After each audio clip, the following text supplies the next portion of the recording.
Mensagem decorada, porém o Evangelho não é uma mensagem que possa ser encapsulada, resumida, encolhida em mini envoltório, a ser oferecida como remédio genérico para todo tipo de pecador, né? Então uma coisa que a gente tem que lembrar é o seguinte: nós vamos estudar componentes essenciais, nós vamos estudar sobre método de estudo bíblico, ou método de evangelismo. Nós vamos apresentar para vocês, né, a nossa proposta seriam 10 métodos. Mas o que nós temos que lembrar é o seguinte, que esses métodos, eles são nossos escravos. Ou seja, eu decorei aquele método, eu sei como falar, mas a maneira, a dinâmica é completamente diferente. Eu estou evangelizando um jovem hoje e eu apresento esse método. Quando eu for evangelizar uma outra pessoa no outro dia, posso até aplicar o mesmo método, mas a conversa vai ser completamente o quê? Diferente. Então nós precisamos entender que não é simplesmente a decoreba, né? Eu decorei, já sei, não. Depende da situação, depende do momento, a dinâmica, certo? E aí o que realmente nós precisamos lembrar quando nós estamos evangelizando? O que dizer ao evangelizar? O que eu preciso falar quando eu estou falando de Jesus, né? Primeiramente, nós precisamos lembrar de ensinar sobre a santidade do Senhor, certo? É importante pontuar essa verdade, porque a pessoa que está ouvindo a mensagem, a pessoa que está ouvindo o Evangelho, né? Primeiro ela precisa entender quem é Deus. E Deus, ele é um ser santo, e ele não pode conviver nem tolerar pecado diante dos seus olhos. Então essa é uma verdade muito importante para que nós possamos sempre lembrar as pessoas que estão nos ouvindo sobre a questão da santidade do Senhor. E aí nós temos vários textos, né, que nós colocamos aí, que é uma atividade que vocês vão fazer em casa, certo? Depois olhar todos esses textos, só para lembrar e fixar melhor na mente de vocês, tá certo? Mas olha o pensamento contemporâneo que diz, né, quando está evangelizando: Deus o ama e tem um plano maravilhoso para você, né? Quando nós falamos isso, né, Deus te ama e tem um plano maravilhoso para você, a pessoa não compreende que Deus, ele também é santo, que Deus também, ele é justo, e que ele fica indignado com a prática do pecado, e que todo ser humano, independente da sua estrutura emocional, independente da sua formação religiosa, ele é um ser pecador. Então nós precisamos compreender, né, de mostrar realmente quem é a pessoa de Deus para aqueles que estão nos ouvindo. Por isso que nós precisamos ensinar sobre a santidade de Deus. Nós colocamos aí, essa espécie de evangelismo, né, vai longe da imagem de um Deus a quem devemos temer, né? Como é que a gente quer que as pessoas temem ao Senhor se elas não compreendem que Deus, ele é santo, né? Deus é tão bonzinho, Deus me ama, Deus vai tolerar o meu pecado, Deus não se importa com a minha prática pecaminosa. Não, pelo contrário, Deus, ele olha para você, ele fica indignado com a sua conduta, ele não se agrada com a prática do pecado, e por ele ser santo, ele precisa julgar o pecado. Então nós precisamos colocar Deus na posição que ele ocupa, um Deus santo, e à medida que a gente coloca Deus na posição que ele ocupa, que é um Deus santo, não é? Um Deus soberano, a pessoa ela vai entender o seu pecado, o seu estado pecaminoso. Então simplesmente dizer Deus ama você, Deus tem um maravilhoso plano para a sua vida, isso não vai convencer as pessoas do seu estado pecaminoso, nem vai entender realmente esse respeito e essa reverência para com o Senhor, certo? Então sempre quando nós estivermos evangelizando, nós precisamos frisar a santidade de Deus, a justiça de Deus, a indignação do Senhor com relação à vida pecaminosa. Outra coisa que nós precisamos também pontuar quando nós estamos evangelizando é a questão do pecado. A pessoa precisa ter consciência que a sua conduta, seus pensamentos, sua prática de vida muitas vezes está contrário à vontade do Senhor. A mensagem da salvação, a mensagem do Evangelho tem o convite de que arrependei-vos e crede no Evangelho. Como a pessoa vai se arrepender se ela não tem consciência de que ela pecou contra Deus? Como as pessoas vão se arrepender se elas não entendem que a sua conduta, seus pensamentos, suas práticas estão incoerentes com a pessoa de Deus? Então nós precisamos frisar também a questão do pecado, né? E até a semana passada o irmão Romero, ele explicou, né, sobre a questão do pecado. O pecado não é simplesmente grandes coisas como matar, roubar, se prostituir. O pecado começa em nossa mente.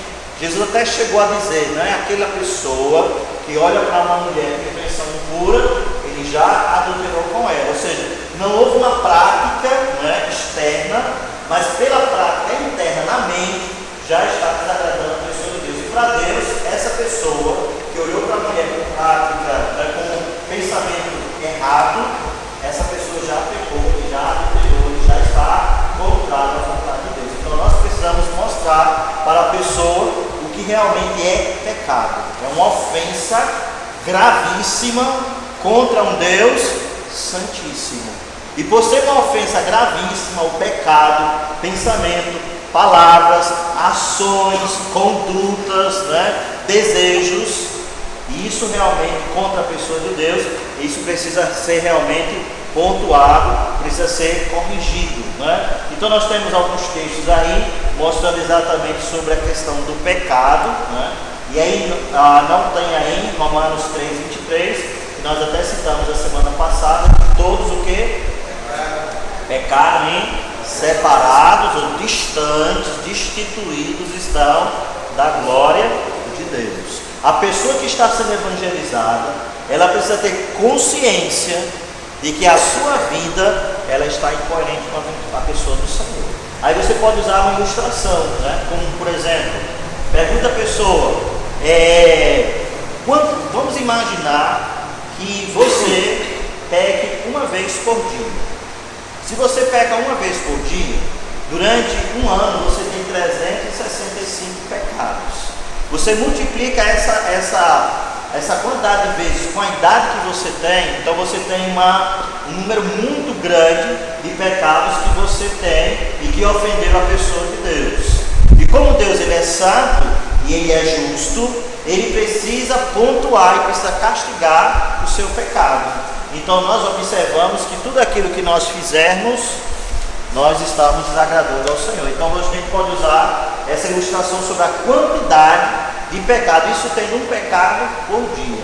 Por ano 365, né? Em 10 anos, 3.650 pecados. Em 10 anos, né? Olha que grande quantidade de pecado contra a pessoa de Deus. Então Deus ele precisa corrigir, porque ele é um Deus santo. Diga, Mateus. Só abandonar ele, certo? Mas se quiser fazer qualquer pergunta, gente, pode fazer, viu? Ou acrescentar alguma coisa também na nossa fala. O que as pessoas hoje dizem, né? O pensamento contemporâneo. A ideia é a salvação é um meio de fugir do castigo, de obter uma vida maravilhosa, sentir-se realizado, ter resposta aos problemas da vida e promessa de perdão gratuito. Então geralmente as pessoas você aceita Jesus, todos os seus pecados vão ser perdoados, você vai ter uma vida maravilhosa. Isso é verdade, mas a pessoa precisa entender que ela necessita realmente de Cristo, porque a sua vida está contrária à vontade de Deus, que os seus pecados fazem com que o Senhor realmente se distancie dela. O que é que diz lá em Romanos 1, versículo 18?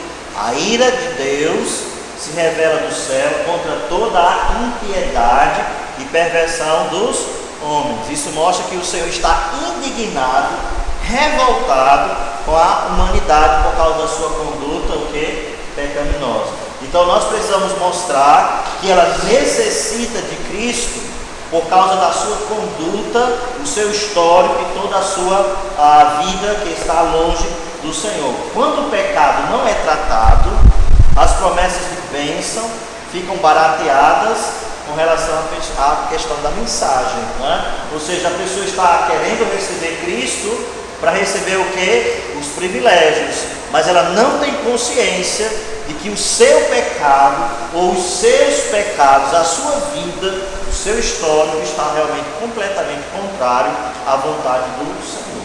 Tem um texto, eu acho que não tem aqui, deixa eu ver, Isaías, a 63:10, eu não lembro agora a referência, depois eu passo para vocês, que diz que toda a nossa justiça são diante de Deus como que trapos de imundícia, né? Ou seja, tudo de bom que nós fizermos para tentar agradar a Deus, né? Para tentar adquirir salvação, para tentar conquistar o coração do Senhor, a Bíblia diz que toda a nossa justiça, todos os nossos procedimentos, né, são diante de Deus como trapos de imundícia. Você sabe o que é trapo de imundícia, né? Tem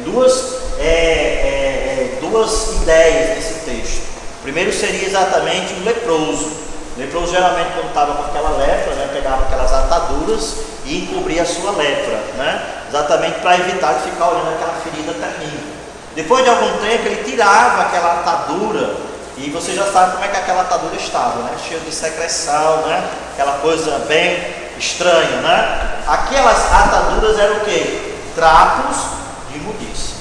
Então Deus, quando olha para a humanidade com relação à sua situação, Ele olha como a pessoa está diante dele como um trapo de imundícia, completamente imundo, completamente sujo, né? Hanseníase, exatamente, né? É o nome mais bonito, que a coisa é a mesma coisa, né? Do passado. E a segunda ideia, né? A segunda ilustração que está nesse texto, né? Antigamente as mulheres, quando estavam no período de menstruação, né, elas usavam panos, né? E aqueles panos, depois que eram jogados fora, né, eram considerados também o que? Trapos de imundícia. Agora veja como Deus enxerga as pessoas, né? Sujo, né? Imundo, né? Podre, né? Emprestado e inútil. Então nós precisamos colocar essa ideia, esse conceito que é bíblico na mente das pessoas, para que elas entendam: puxa, eu fiz tanta coisa que desagradou ao Senhor, a minha vida, a minha conduta, meus atos, e ela vai olhar o que? O seu passado. À medida que você vai construindo e mostrando para ela que o pecado desagrada a Deus, né? Pecado de palavra, de atitude, de pensamento, ela vai o que? Se analisando, né? Vai criando a consciência de que realmente ela é um inútil diante do Senhor, né? Quando o pecado não é tratado, nós já colocamos aí, né? As promessas, elas ficam realmente barateando a mensagem da salvação. As pessoas querem receber Cristo, mas sem a consciência do seu estado pecaminoso. Diga, irmão. Nessa questão das boas obras, né? Tem pessoas que generalizam para que essas obras, em todo momento, elas sejam um trapo de polícia, sejam obras ruins. Na verdade, é para a salvação, né? Você mesmo deixou bem claro, né? São as nossas obras para a salvação, são um trapo de polícia. Mas, quando está falando, nós somos Efésios 2:10. Salvos para as boas obras, né? Salvos pelas obras. Para, exatamente. Tem pessoas que generalizam essa questão das obras. Nossas obras sempre são para o trapo de polícia. Não. São para a salvação. Exatamente. Então a gente precisa deixar consciente as pessoas de que obras não salvam, né? Por mais boazinha que a pessoa seja, por mais generosa, ela é uma pecadora. Por mais que ela se esforce, ela tem um histórico de pecados sobre os seus ombros, e que esses pecados dificultam relacionamento com Deus, né? E aí a gente já entra na letra C, né? Que a letra C que diz que o pecado é que torna impossível a paz para os descrentes, né? Então o pecado é impossível para o homem conquistar sozinho, pelos seus próprios esforços, salvação, né? Tem vários textos que nós poderíamos citar. Vamos ler aí Efésios, eu acho que está aqui, né? Isaías 57:20. Então vamos ler Efésios 4:18. Romanos também fala, né, que pelas obras da lei ninguém será justificado. Mas alguém abra aí Efésios 4:18, pode ler. Separados da vida de Deus pela ignorância que há neles, pela pureza do seu coração. Ok, então aqui mostra a condição do homem, né? Ele está endurecido, ele está alheio a Deus, distante do Senhor por causa da ignorância em que eles estão vivendo. Então mostrando que essa pessoa está distante de Deus, né? Os perversos, né? essas pessoas que não têm realmente o temor de Deus na sua vida, ela pode até se esforçar, mas o seu esforço não encobre os seus pecados, né? O seu esforço não retira aquela dívida que ela tem contra quem? Contra Deus. E aí, só antecipando o que nós vamos falar, né?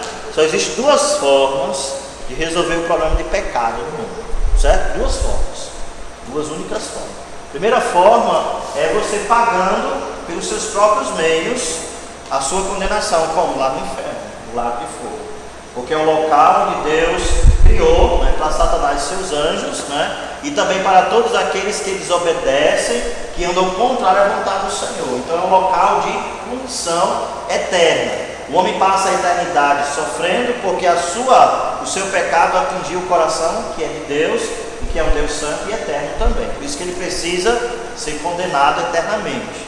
Mas existe outro meio, que foi o meio que Deus criou, né, elaborou, para poder realmente fazer com que o pecado pudesse ser retirado e removido. E foi através de quem? De Jesus, né? E Jesus, ele derramou o seu sangue, e lá em Colossenses capítulo 3, versículo 14 e 15, né, diz que Jesus, ele removeu o escrito de dívida que era contra nós, que nos era prejudicial e que constava em uma ordenança. Ele removeu inteiramente e ele encravou na cruz. Ou a gente paga os nossos pecados no inferno, ou o homem paga os seus pecados depositando a sua fé, a sua esperança, as suas convicções na pessoa de quem? De Jesus. Ou o pecado é corrigido no inferno, né? A eternidade longe de Deus, ou através de Jesus. E essa é a novidade que nós estamos para ensinar os perdidos, né? Porque as pessoas que estão distantes de Deus, né, que não conhecem a palavra do Senhor, elas acham que o meio para alcançar a salvação é através de quê? De boas obras. E elas estão o quê? Erradas. Elas estão enganadas, estão se enganando. Então nós temos a responsabilidade de falar para elas o que? A verdade. Agora, se elas vão aceitar ou não, isso não é nossa responsabilidade.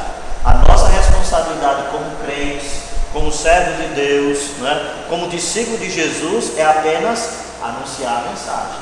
É falar para as pessoas que elas estão em perigo e que elas precisam realmente de Jesus na sua vida para resolver o seu problema de pecado. Agora, se ela vai tomar essa decisão ou não, isso não é obra nossa, como nós falamos semana passada. Quem faz essa obra é o Espírito Santo na vida das pessoas, tá certo? Por isso que nós precisamos muito da dependência do Senhor, né, para que Ele possa nos usar nesse processo de transmitir o Evangelho para as pessoas perdidas, né? Então eu preciso mostrar para as pessoas que é impossível elas adquirirem salvação pelos seus pecados. Não há possibilidade, não há realmente nenhuma maneira, né? O que diz lá em Atos capítulo 4, versículo 12? Atos 4, 12. Alguém aí sabe decorar? Não há salvação. Porque não há salvação em nenhum outro, porque abaixo do céu nenhum outro nome há dado entre os homens, pelo qual importa que sejamos o quê? Salvos. Então, a mensagem que Pedro está pregando naquele momento é que salvação é exclusivamente através de Jesus. Não há possibilidade de ninguém ser salvo sem Ele. Jesus é o único caminho, o único meio, a única solução para o pecado da humanidade. Então, é isso que nós precisamos colocar na mente das pessoas. Diga aí, Zé. Quando eu saía muito para evangelizar as pastoridades, e a gente no curso de evangelismo, era muito severo, né? E aí tem o tempo da gente observar e o tempo de praticar. Uma coisa legal que ele colocou para a gente, eu vou fazendo, e depois se torna natural. Quando alguém, por que aprender que a salvação pelas obras? Então ela vai insistir naquilo, não é porque eu sou pessoa boa, coisa e tal. Então, desenvolver a empatia com aquela pessoa. Se de fato, porque eu lembrei que no coral, os meninos estão dando o testemunho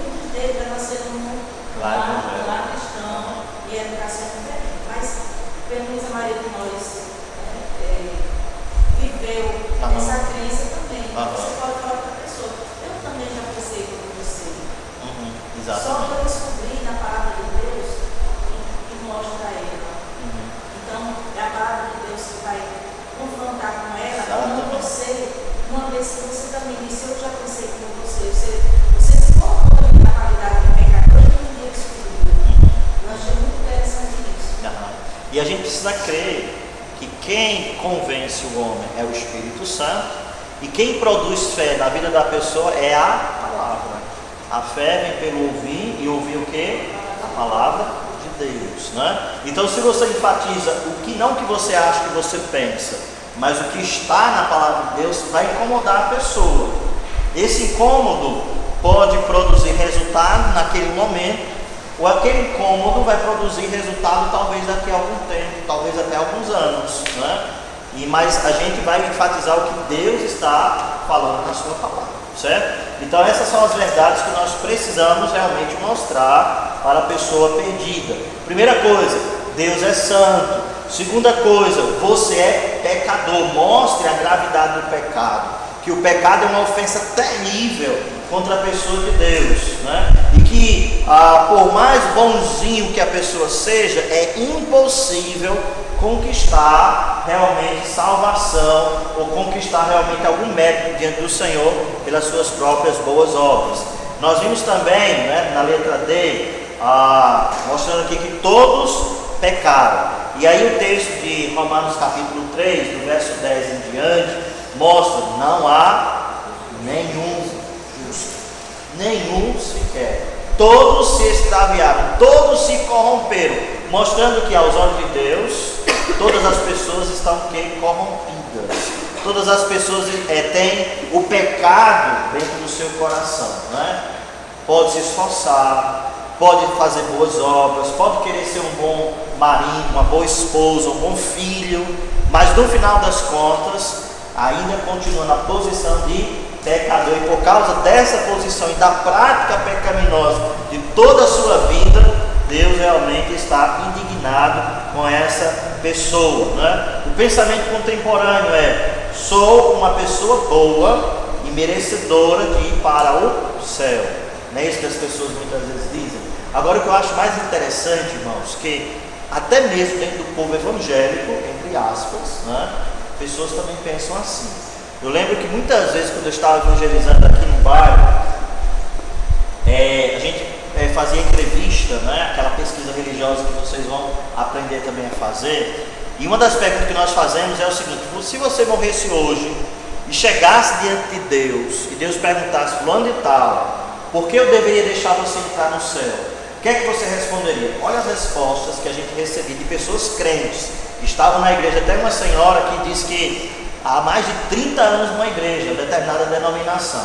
E eu fiz essa pergunta, ela disse: não, eu acho que Deus vai me deixar entrar no céu, porque já faz tanto tempo que eu estou na igreja, eu procuro ser uma boa pessoa, procuro ser uma boa mãe, eu não tenho nenhum vício, então Deus vai olhar para mim e vai dizer: não, tudo bem, pode entrar, você é gente boa, né? Totalmente o quê? Enganada, totalmente equivocada, né? Não compreende a gravidade de que dos seus pecados. Por quê? Quando nós comparamos os nossos pecados com o do outro, aí a tendência é dizer: aquela pessoa cometeu pecados piores que eu, não é verdade? Eu nunca matei. Aquele homem que está lá no presídio, ele matou, ele violentou pessoas, eles extorquiram, eles fizeram misérias. Ele é pecador, eu sou melhor que ele, porque eu não fiz essas coisas, não é? Mas a gente não pode comparar o nosso pecado com o do outro. Nós precisamos comparar o nosso pecado com a santidade de Deus. E aí o negócio é sério, não é? Porque quando a gente compara o nosso pecado, mente, palavras e atitudes diante da santidade de Deus, aí é o quê? De ficar envergonhado. Porque a Bíblia diz que Deus conhece todos os nossos pensamentos, né? Ele conhece todos os nossos segredos. Tudo aquilo que nós falamos ou pensamos em falar, Deus já nos conhece completamente. Então é realmente de coragem e vergonha diante de um Deus santo. Então nós precisamos mostrar a essas pessoas que aos olhos de Deus não há nenhum bonzinho. Aos olhos de Deus não existe nenhum justo. Todas as pessoas, toda a humanidade diante de Deus não merece realmente salvação por causa do seu pecado, né? Então, diga, irmão. Precisa ter esse olhar também com relação a nós e ao outro. conhecer, assim, porque há em nós a tendência de fato, naturalmente, nós, e achar que sempre aquele povo descrente com relação ao pecado é para que a gente sabe que nos perdoa. Mas isso coloca um pouquinho melhor. Sim, exatamente. E na hora que eu estou falando de todos os pecados, eu estou incluída. Eu sou igual a você. Agora aconteceu uma coisa diferente. Eu vi. Mas a pessoa tem clareza disso e aí, para não se obedecer diante do descrente e se achar melhor, seja que descrente for. Com certeza. E aí, quando você dizer todos pecaram, você dizer eu também sou pecador, né? Eu não sou melhor do que você, né? E aí, a boa notícia que eu tenho para dar para você é que Deus providenciou um plano perfeito, aí já vai mostrar sobre a pessoa de Cristo. Eu lembro uma vez estava pregando para um senhor, né?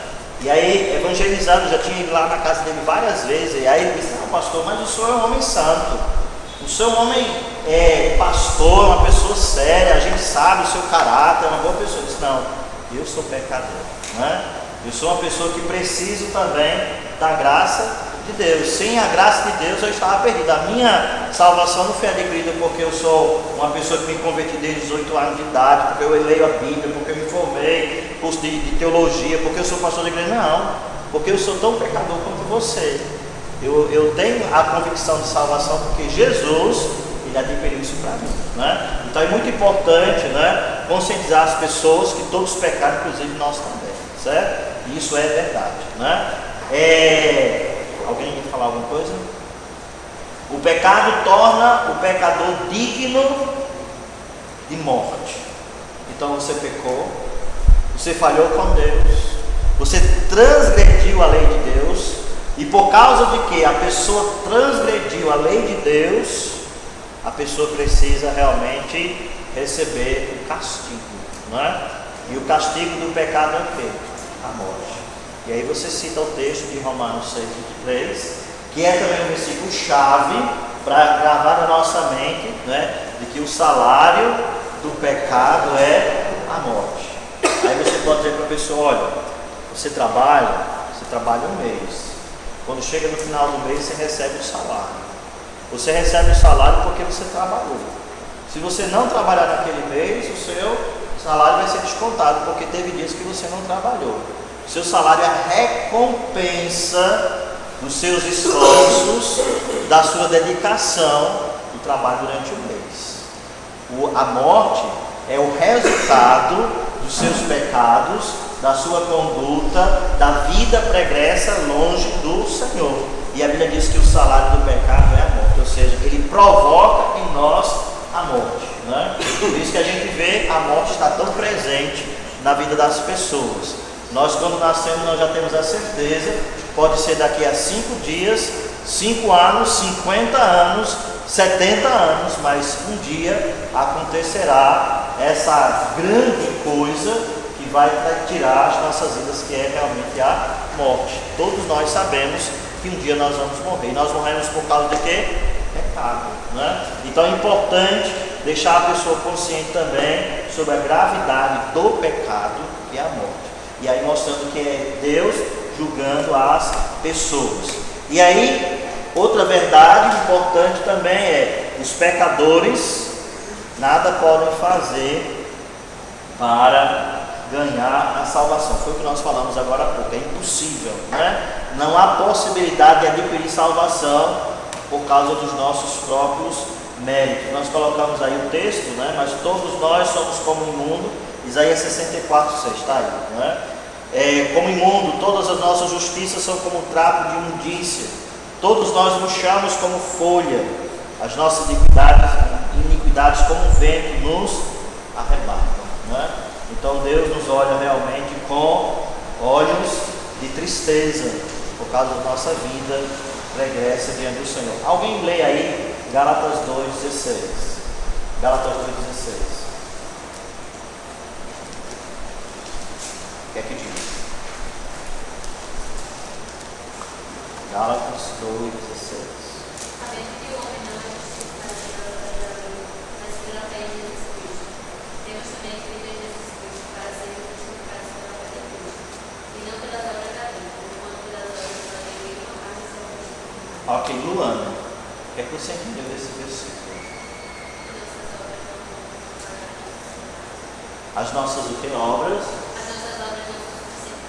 não são suficientes, né? E o texto diz que pelas obras da lei ninguém será o que? Justificado, salvo.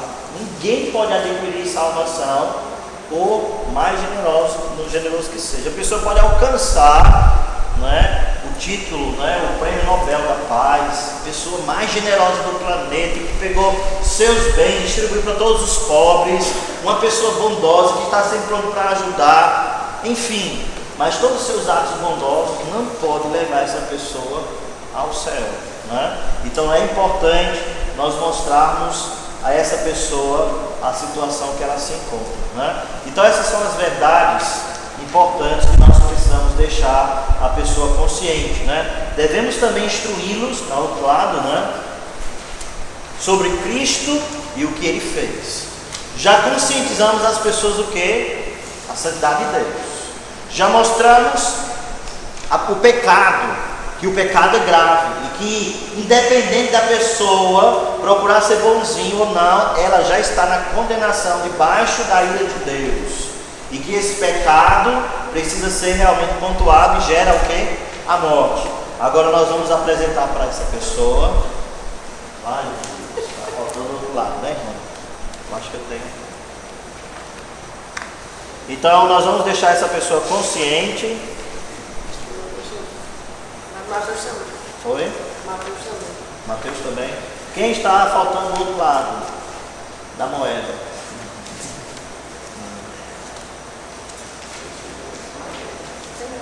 Não tem. Não tem problema não, pastor. Depois eu pego para falar isso. Ah, tem então. Isso é uma Vai. eu posso ser Pronto. Eu pego para Ok? Certo. Então agora que nós apresentarmos, a pessoa está deprimida, né? Puxa, eu fiz tanta coisa que desagradou o Senhor. Agora você vai mostrar a solução. E apesar da situação que ela se encontra aos olhos de Deus, o Senhor fez um plano excelente para fazer com que aquele pecado pudesse ser removido, né? Devemos instruí-los sobre Cristo e o que Ele fez. O que foi que Cristo fez? A Bíblia diz lá, em 2 Coríntios 5,18, né, que Deus estava em Cristo, reconciliando consigo o mundo, não imputando aos homens as suas o quê? Transgressões. Então Deus, Ele providenciou um plano perfeito para que os nossos pecados pudessem ser removidos e nós pudéssemos ser o quê? Reconciliados. Então agora nós vamos apresentar Jesus, o que Ele fez. Para Ele poder trazer-nos de volta aos braços de Deus ou estabelecer esse relacionamento, Ele precisou sofrer, Ele precisou ser crucificado. E a ideia que nós devemos colocar na mente das pessoas é o seguinte: olha só, quando nós olhamos o cenário da cruz, nós vemos um cenário de muita dor, não é verdade? As chicotadas, o desprezo, a humilhação, as palavras ofensivas, um julgamento injusto. Jesus não era para ter subido lá naquela cruz, porque não havia nenhum pecado, nenhuma condenação para Ele, mas por causa da maldade do coração dos homens, coroa de espinhos, né? Aquela dor trucidante lá naquela cruz, tudo isso por quê? Para mostrar como o nosso pecado é terrível diante de Deus. E foi necessário o Filho de Deus, o Senhor, ter suportado toda aquela humilhação, toda aquela agonia, para que o nosso pecado pudesse ser o quê? Removido. Não há possibilidade alguma de realmente entrar no céu sem passar pelo caminho da cruz, que é Jesus Cristo. Então, essa ideia é uma ideia importantíssima, e quando nós estamos falando de Jesus para as pessoas, mostrar para ela realmente o preço que foi pago, a dor intensa que Jesus pagou. Porque é muito fácil dizer: olha, Jesus te ama, crê em Jesus e você vai ser salvo. Bom, realmente, Jesus te ama, você precisa crer em Jesus e vai ser salvo. Mas por que crer em Cristo? Quem é Cristo? O que foi que Ele fez? Então nós precisamos estar muito bem conscientes, né, do que Jesus fez para mostrar a pessoa perdida. Diga isso. É para a gente refletir. O sofrimento físico, a tortura que ele passou, fisicamente, muitas pessoas viverão até mais do que isso. Mas isso aí era que os nossos olhos poderiam ver e que a gente pode imaginar. Mas a maior dor é a que a gente nunca vai entender, que é quando Deus Pai se separa de Deus Filho por causa do peso do pecado. Isso a gente nunca vai entender, não dá a nossa Medinho. sabe? Então eu penso que Deus conseguiu uma forma da gente ter uma ideia desse amor que é inexplicável. Como é que faz uma coisa dessa para alguém que não merece nada? Exatamente. E aí, quando a pessoa já está consciente do seu pecado, né, e entendendo a gravidade e tanta coisa de errado que ela já fez contra Deus, e Deus olhou para ela e decidiu sacrificar o seu próprio filho para que nós pudéssemos receber o perdão completo do nosso pecado, né? Então realmente fica mais fácil de compreender, né? Romanos 5:8, né? Deus prova o seu próprio amor para conosco pelo fato de ter Cristo morrido por nós, sendo nós ainda pecadores. Isso é realmente amor, né? Diga, irmão Henrique. Só uma pergunta. O texto que a irmã utilizou aí, quando fala que Deus deixou Jesus crucificado, isso é literal? Na realidade, ele está citando o texto lá de Salmo 24, né? Que fala sobre o sacrifício que Jesus, ou o servo, né, iria sofrer. Mas também a ideia é como se o pai estivesse dando as costas para o filho diante de toda aquela dor, né? Então Jesus foi rejeitado pelos homens, foi abandonado pelos seus discípulos, e o pai decidiu não fazer nada diante de tamanha dor que o filho estava sofrendo, né? Por quê? Porque tudo isso pensando em nós, né? Pensando em nós, né? Então nós que somos miseráveis, o que? Pecadores, né? Essa palavra que Deus está conciliando as pessoas podem imaginar, né? Para entender que estava tudo bem, aí depois ficou tudo ruim, tudo mal, aí está tentando se reconciliar para voltar como era antes, ou seja, tudo bênçãos, né? De repente vocês podem até imaginar que reconciliação é essa, né? Isso é tudo, né? É exatamente, você pode entrar até falar com uma passagem sobre Adão e Eva, né? Isso. Realmente eles eram perfeitos. Estavam bem, Exatamente. pecado quebrou. Exatamente, a reconciliação exatamente essa. Exatamente, né? Os conceitos estão corretos. Diga. Agora, como se fosse uma criança, quando nasce, o senhor pode levar para o Jesus para isso, assim, comparar. Sim. Uma criança, quando nasce em pecado, a pessoa tem que nascer novamente, como ele fala.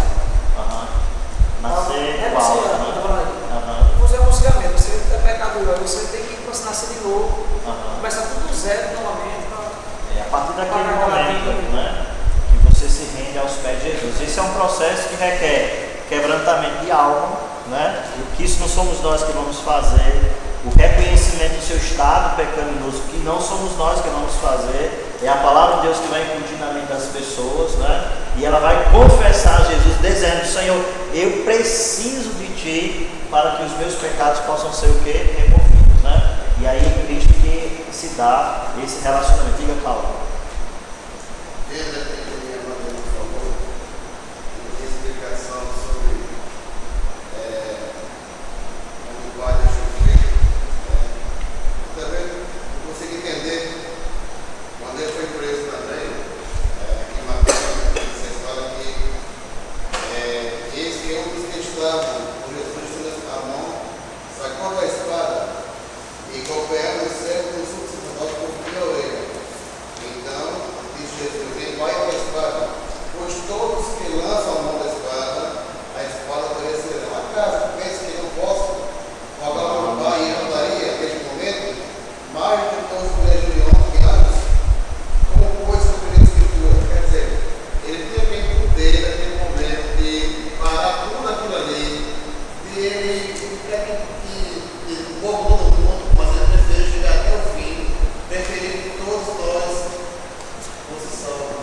Pensando em quem? João Batista, Walter, Denise, Famício, Sabia que ia morrer, sabia que sofreu mais ainda. Ele não desistiu, né? Então veja só o que nós colocamos aí rapidinho, né? Quem é Jesus? Ele é o Deus eterno. Jesus, ele é o Senhor de tudo. Jesus, ele se tornou homem. Ele é totalmente puro e sem pecado. Aquele que não tinha pecado, ele tornou-se sacrifício pelos nossos pecados. Ele tomou o que? Nosso lugar. Ele disse: Deus Pai, eu assumo a condenação dessas pessoas. Eu fico no lugar deles, né? Então Jesus, ele tomou o nosso lugar, derramou o seu sangue como expiação, né? Ou purificação dos nossos pecados. Ele morreu na cruz, provendo um caminho, ou o caminho, né, de salvação para pecadores, e ele triunfou, em triunfo, ele ressuscitou dos mortos para se mostrar que de fato é verídico, né? Ele está vivo e nós podemos confiar nele. Nós não confiamos numa mensagem, né, onde Jesus está morto, não, pelo contrário, ele está vivo e ele prometeu que vai buscar aquele que realmente confia nele para morar no céu. Onde é que tem essa promessa? João capítulo 14, versículo 1 ao 3, né?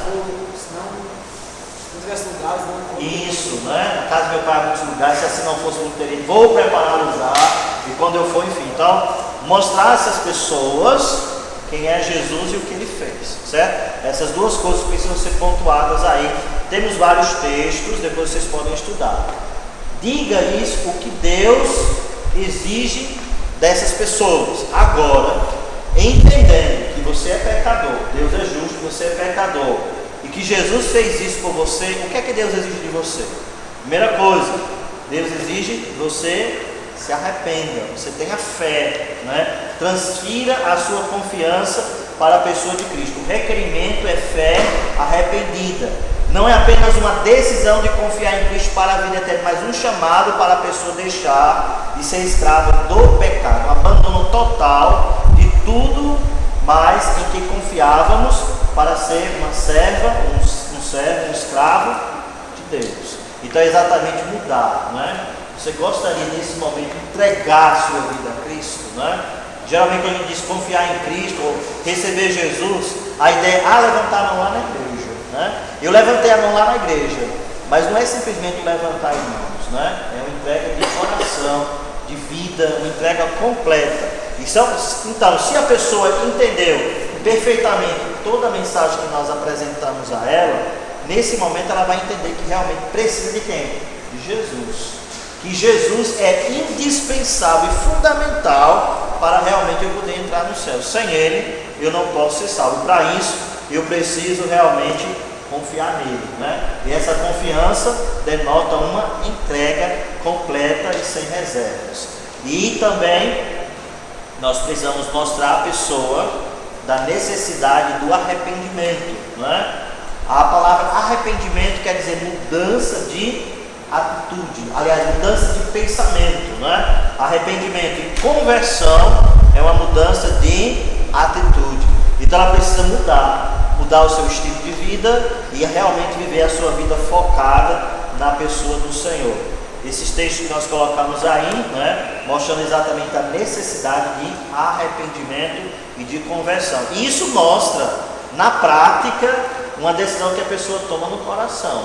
Quando alguém estende a mão e diz, eu estou me convertendo a Cristo, e nós observamos na vida daquela pessoa que ela continua do mesmo jeito, então a gente pode perceber que não houve uma verdadeira conversão. Por quê?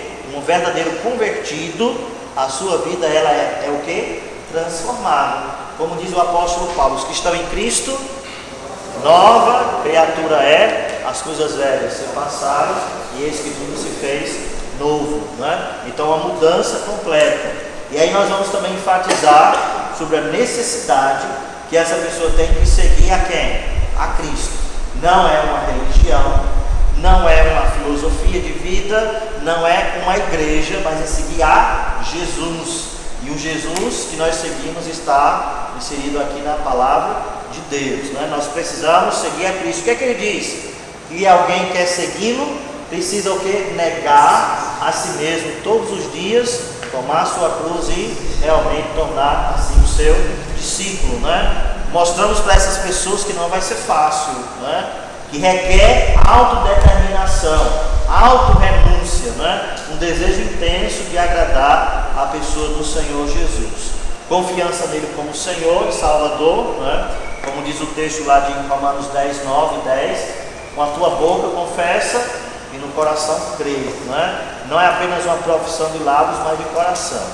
Eu lembro que recentemente teve uma pessoa que supostamente tomou uma decisão para Cristo. Eu digo supostamente porque o andar da carruagem mostrou que talvez essa pessoa não é convertida, né? E aí essa pessoa estava indo para a igreja, né? Estava passando por alguns problemas de saúde, nós visitamos ela, enfim. E aí a esposa desse homem se converteu, supostamente, né? E aí depois que ela se converteu, ele começou a deixar de ir para a igreja. E aí nós fomos visitá-lo, né?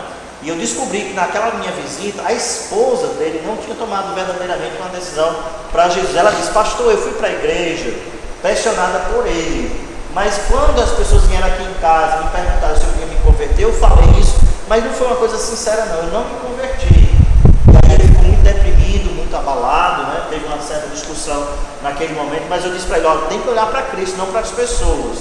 E depois desse dia que eu visitei ele, nunca mais ele veio para a igreja.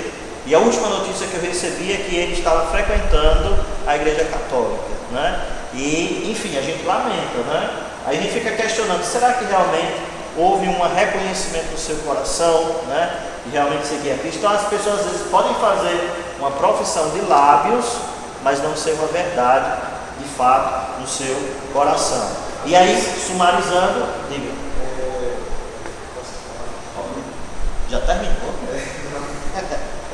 A pessoa de Judas Iscariotes, foi uma pessoa chamada por Jesus para pertencer, né, aos 12, viu os sinais, maravilhas e prodígios, Jesus bateu o pés dele, ou seja, Jesus sabia que Jesus era o Salvador do mundo, era o filho dele, né?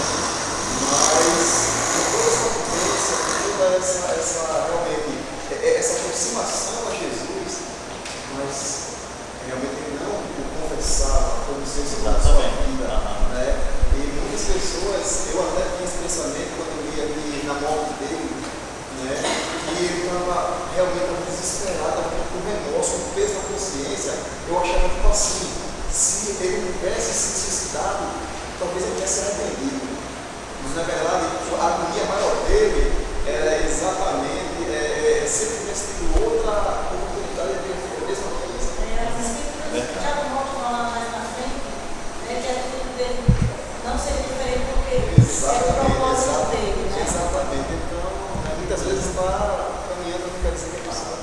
O apóstolo Paulo, escrevendo para a igreja de Filipos, né, ele diz que muitos andam entre nós, dos quais repetidas vezes vos digo, e até chorando, que são o quê? Inimigos da cruz de Cristo. Pessoas que estavam na igreja, né, mas ainda não eram convertidos de fato no coração, apenas uma decisão verbal, né, de gesto, mas não verdade no coração, né? Exato. Então nós precisamos mostrar para aquela pessoa que ela necessita tomar uma decisão verdadeira. Você pode enganar as pessoas, mas a Deus não engana. Então é uma decisão voluntária e verdadeira no seu coração, certo? E para concluir aqui, aconselhar essa pessoa também, né, a considerar o preço. Não vai ser fácil, haverá lutas, haverá a perseguição muitas vezes, mas que você olhe para Cristo, né? Não desista do Senhor, porque o diabo ele não quer realmente ver você crescer, não quer deixar você andar aos pés de Cristo, então a pessoa também precisa estar consciente. Isso já é um conselho que a gente dá logo após a conversão, ou logo após a pessoa se converter a Jesus, tá certo? Então, e a última coisa, né, insistir que eles realmente confiem em Jesus, coloque Jesus como Senhor e autor da sua fé, consumador da fé, certo? Agora, guarda esse papelzinho, guarda, e vamos fazer um testezinho, certo? Vamos fazer